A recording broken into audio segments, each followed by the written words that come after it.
The kitchen doors slammed open. Not swung. Slammed. The kind of entry that broke rhythm. Heads turned. A junior staff member fumbled a plate. Chloe caught it without looking.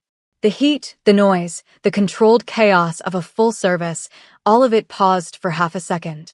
Nobody in that kitchen knew yet that the next 30 seconds were going to change who controlled the room. Shim Boyan stood in the doorway in ivory silk, a waitress trailing behind her mouthing apologies to anyone who would receive them. "I need the manager."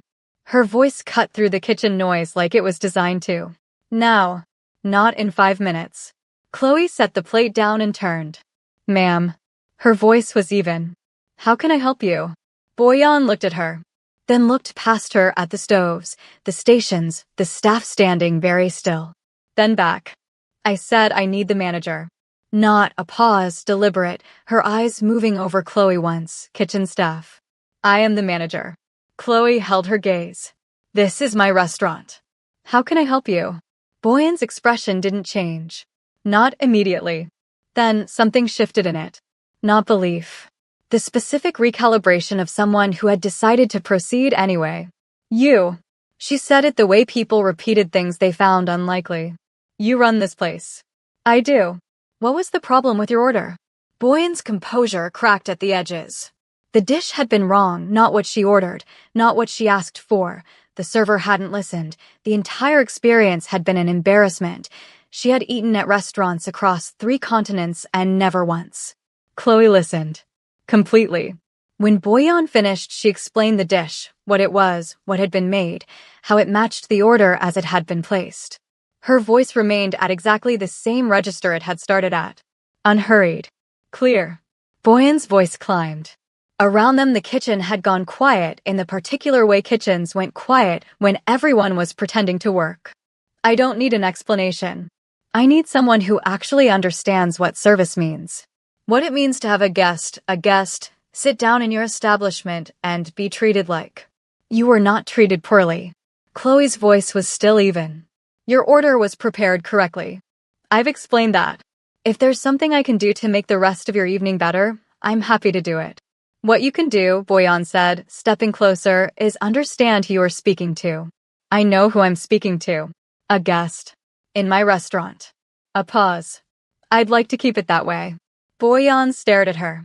Something moved behind her eyes, the specific recalibration of someone who had expected to be apologized to and hadn't been, and didn't know what to do with that yet. "I have been coming to establishments like this for 20 years, she said. Her voice had dropped, more dangerous now than when it was loud. "I know what good service looks like. I know what accountability looks like. And I know," she looked Chloe over once, slowly, "what it looks like when someone doesn't belong in a room like this." The kitchen was very quiet. Chloe looked at her for a long moment. Then she said, quietly and finally, "I hear your complaint, ma'am. But I will not stand here and be spoken to this way in my own kitchen." Something broke behind Boyan's eyes. Not cracked. Broke. "Do you know who my husband is?" Nobody moved. Nobody breathed. "I don't," Chloe said. "And it doesn't change what I've said." It should. The polish was completely gone now. It absolutely should. "The fact that you're standing here speaking to me like this, like you have any right to." Boyan's hand shot out, grabbed Chloe by the hair. It pulled her just off balance, not enough to fall, enough to feel it. The kitchen gasped, not loudly, just the collective involuntary sound of people witnessing something that could not be taken back. "Who do you think you are?" Her voice had become something raw and unrecognizable. "Talking to me like that. In front of everyone. Do you have any idea what I can do to a place like this? You should be grateful anyone even walks through your door." Chloe's hand closed around Boyan's wrist. She removed it from her hair. Clean. Deliberate. The way she did everything. Then she pushed her back. Not hard enough to make her fall. Hard enough to make the point absolutely clear. "You don't touch me." For words. No volume. No heat. Just fact, delivered with the complete stillness of someone who had never needed to raise their voice to be the most certain person in a room. Boyan stumbled. Caught herself. Straightened. Her mouth opened. "Boyan." One word from the doorway. Spoken at a register that shouldn't have carried across the kitchen, but it did. It moved through the space and landed on every person in it with a weight that had nothing to do with volume. Boyan's body stiffened before she even turned, like the name itself had physical mass. Now, watch closely, because she still doesn't know who just walked into that room. And if you're into stories like this, like and subscribe, it only gets better from here. Yeo Kang-il stood in the kitchen doorway. His phone was at his side. The call had ended at some point. He wasn't sure when. He had been walking back from the far end of the corridor when he heard the voices. He had slowed, then stopped. He had been standing in the doorway long enough. His expression gave nothing away. It never did. But his eyes had moved from Boyan to Chloe to the strand of the situation between them, and the quality of his attention made the kitchen understand immediately that something had changed in the room. Boyan turned, saw him. The fury drained from her face and left something else behind, not remorse. The specific fear of someone who understood, in one instant, exactly what they had done and in front of whom. Boyan's husband appeared behind Kang-il in the doorway. He had followed her from the dining room, reading the situation the way he had learned to read situations, quickly, from the outside in. He took one look at Kang-il's face and his entire body recalibrated. "I'm sorry," the words came out immediately, low and fast. "This won't happen again. It was a misunderstanding. I'll handle it." Kang-il didn't look at him. He was looking at Chloe. "Did she hurt you?" The kitchen held its breath. Chloe met his gaze. She didn't know who he was. She answered the way she answered everything, directly, without performance. "I've been better." Something moved across his face. Almost imperceptible. "Enough." He looked at Boyan. "Go back to the table." Boyan went. Her husband went after her, already talking, already managing, his voice dropping to something inaudible as the kitchen doors swung shut behind them both. Kang-il held Chloe's gaze for one more moment. Something in it that wasn't quite an apology, more like an acknowledgement. That he had seen it. That it had been seen. Then he turned and walked back down the corridor. The kitchen stayed completely silent for 3 full seconds. Then someone exhaled and the rhythm came back, slowly, like a tide returning. Chloe turned to her station. Her hands were completely steady. Chloe Jackson had opened her restaurant 6 years ago in a neighborhood that hadn't yet become what it was now, with a lease that was slightly beyond what she could comfortably afford and a kitchen she had redesigned herself over 3 consecutive weekends. 3 people had told her the timing was wrong. She had opened anyway. The food was the reason it worked. Not the location, not the reviews, though both had arrived in time. The food, and what happened when you sat down in one of her chairs and something came out of her kitchen that tasted like someone had thought about it deeply and cared about the result. She had grown up in a house where the kitchen was the room that made sense when nothing else did. Her mother had cooked the way other people approached the things they loved most, with complete attention, with something that looked from the outside like surrender, but was actually its opposite. Chloe had learned everything there. Not just how to cook. What food was actually for. The restaurant was that at scale. Every person she had hired understood it, or came to understand it. The ones who didn't eventually found somewhere else to be. She arrived before anyone else every morning. She was always the last to leave. Tonight she had a full house and a private dining room booked under a corporate name she didn't recognize, large party, business dinner. Her maitre d' had mentioned something about a development firm. She hadn't thought much of it. She had a full house. The private dining room held 8. Tonight it held 4, 3 men in the specific suits of people for whom suits were a daily uniform rather than an occasion, and 1 woman who had arrived already carrying the particular dissatisfaction of someone who had decided in advance that the evening would disappoint her. Yeo Kang-il sat at the far end of the table the way he sat everywhere, without claiming the space, but occupying it completely. He had ordered without consulting anyone else. When the food arrived, he ate it with the full attention of someone who actually tasted things, which was rarer than restaurants liked to believe. The conversation moved around him. He listened more than he spoke. He always had. He noticed the waitress on their table, the tension across her shoulders, the particular precision of her movements that meant she was managing something and had been for a while. He noticed Boyan send the bread back without tasting it. Adjust her order. Speak to the waitress in the specific register of someone who wanted to be overheard being difficult.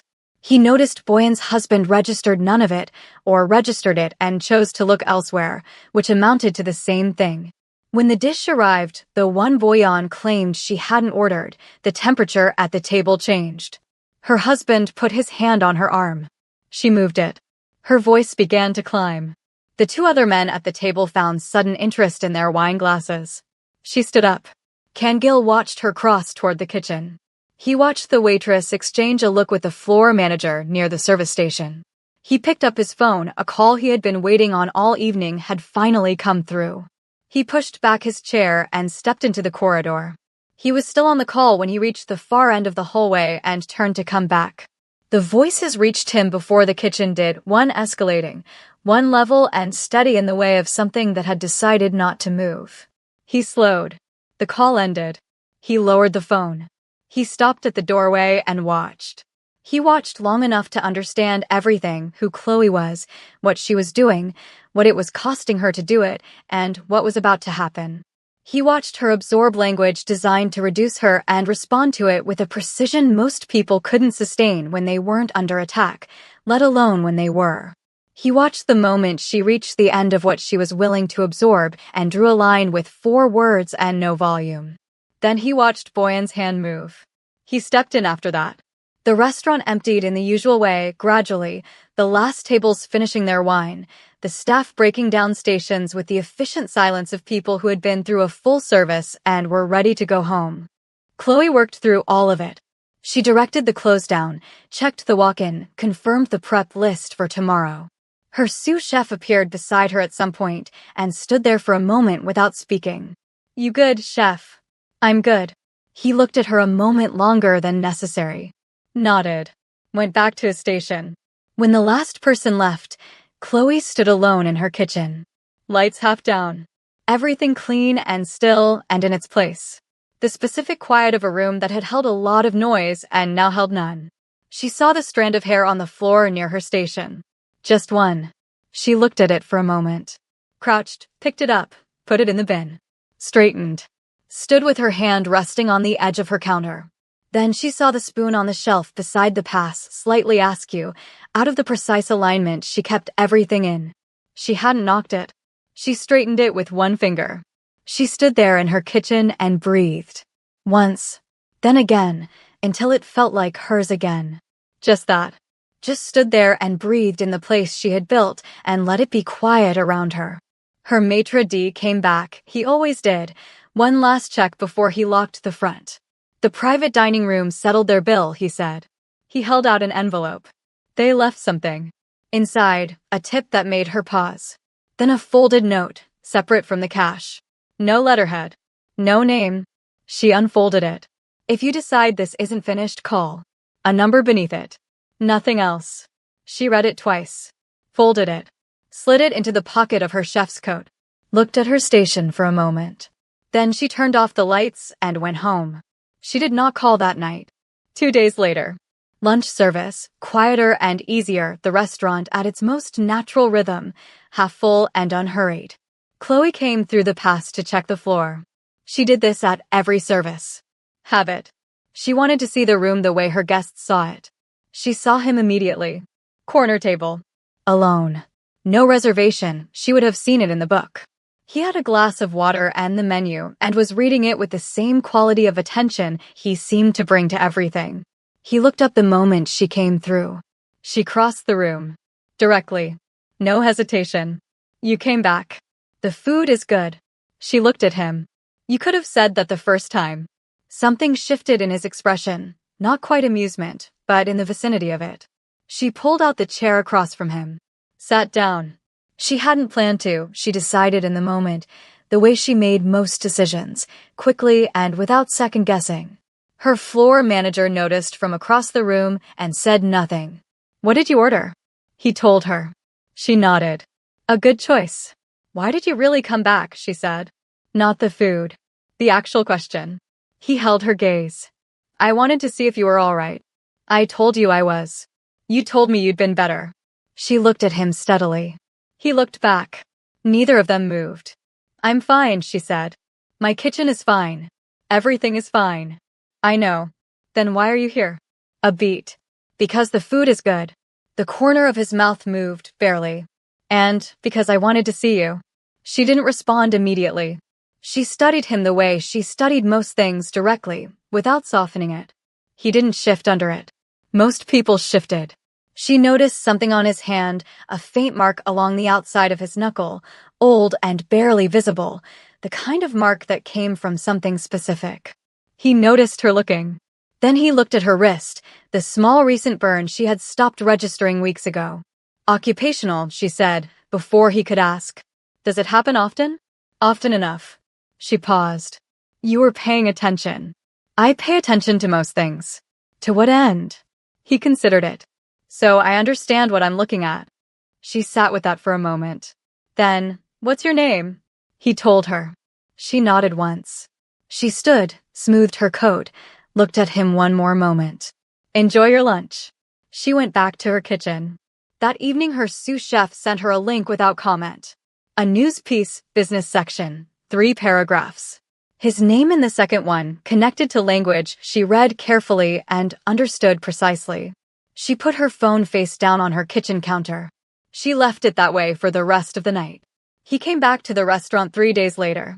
She was in the kitchen. He didn't ask for her, didn't send a word. He sat at the same corner table, ordered, ate with the same attention he brought to everything, settled his bill, and left. Her maitre d' mentioned it afterward in passing, the way you mentioned things you weren't sure were relevant. The following Saturday, she was at the covered market. She went to every week, a vendor she had been using for 3 years, the same stall in the same position. She was examining tomatoes when she became aware of someone beside her. She looked up. He was there for reasons she didn't ask about and he didn't offer. They stood in the same aisle for a moment and then simply fell into step. Neither of them acknowledged it. They moved through the market for nearly an hour. She talked about what she was looking for, what had been good this season, what she was turning over for the new menu. He asked questions that told her he was actually listening, not the questions people asked when they were waiting for their turn to speak, but the ones that came from genuine curiosity about what she had just said. She laughed at something he said, short, unguarded, unplanned. She registered it a half-second after it happened. He didn't make anything of it. He drove her back to the restaurant. They sat outside for a moment in the car, engine off, neither of them moving. Same time next Saturday, he said. She looked at him. I go every Saturday. I know. She got out. She didn't look back. But she was smiling by the time she reached the door and she was fully aware of it. The third time they were together, he drove them to a point above the city where the whole spread of it lay lit up below. They sat somewhere quiet and she talked, not about the restaurant, not about menus or service or suppliers. About her mother's kitchen. About the first dish she had made that tasted like something real, and how she had stood in the kitchen afterward for a long time just looking at it. About the 3 people who had told her the timing was wrong when she was opening, and how she thought about them sometimes, not with bitterness, just with the quiet, settled feeling of a fact that had proven itself. He listened with his full attention. The kind of listening that had weight to it. She realized at some point that she had been talking for a long time and that she didn't feel exposed by it. That was new. She noticed it and filed it without saying anything. Then one of her line cooks sent her a link during a Wednesday dinner service. A different article from the business section piece, harder language, specific details, the kind of thing that didn't leave room for interpretation. His name, clearly. What it was connected to, clearly. She read it. This one didn't leave room to reinterpret anything. She finished the service. Went home. Did not call him. Did not text. Just went quiet. He didn't call either. Which meant he understood exactly why she hadn't. 3 days passed. On the 4th day, she called him. Come to the restaurant. After closing. He came at 11. The front was dark, the dining room empty and still. She let him in through the kitchen entrance, her door, her terms. She hadn't consciously decided that. It was just where she went to stand when something mattered. She had left the kitchen lights at half. 2 cups of coffee on the pass. She stood on her side of the counter. He came in and sat on the stool across from her without looking for somewhere more comfortable, without suggesting they move to the dining room. He understood without being told. She looked at him. Tell me what I'm actually dealing with here. He told her. All of it, what he ran, what it required, what the reach of it was, and what it cost. He used plain language. He didn't redirect toward the parts that were easier to hear or soften the ones that weren't. He told her the way she had asked. She listened the way she always listened. Without interrupting. Without performing a reaction. When he finished, she was quiet for a moment. I don't build things just to watch them get pulled into something else. She held his gaze. This place is everything I chose. I need to know it stays mine. It stays yours. You can't promise that. Anyone who brings that to your door answers to me first. He said it without volume, without emphasis. The way you stated something that was simply already decided. She looked at him for a long moment. I've never sat in anyone's kitchen before, he said. Quieter now. Not like this. A beat. Quieter still. I've never wanted to.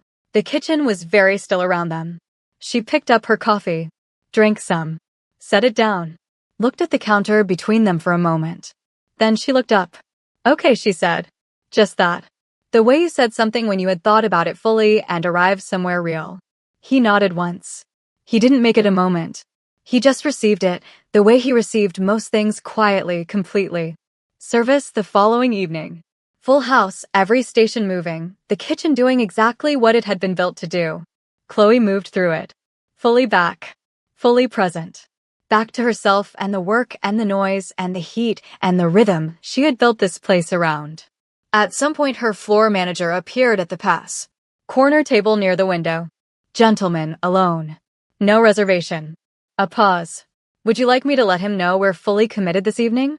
Chloe glanced through the pass-through window. Just to confirm he was still there. Kengill sat at the corner table with a drink. Not looking at his phone. Not surveying the room. Just there, in the particular way of someone who had decided to be somewhere and mend it. Her floor manager waited. No, she said. He's fine where he is. He nodded and moved off. Then hesitated, half-turned. She was already back at her station. He's fine, she said, without looking up. The floor manager left. She worked. The kitchen moved around her, hot and loud and alive. She plated something, checked it, sent it through. She called out to her sous chef. She tasted, adjusted, moved on. And once, just once, she glanced through the pass-through window at the corner table near the window. Then she turned back to her work. A small smile. Just for herself. Just for a moment. If you made it this far, tell me the truth. Did she make the right choice? Or did she just invite trouble into her life? If you felt that, like the video and subscribe for more.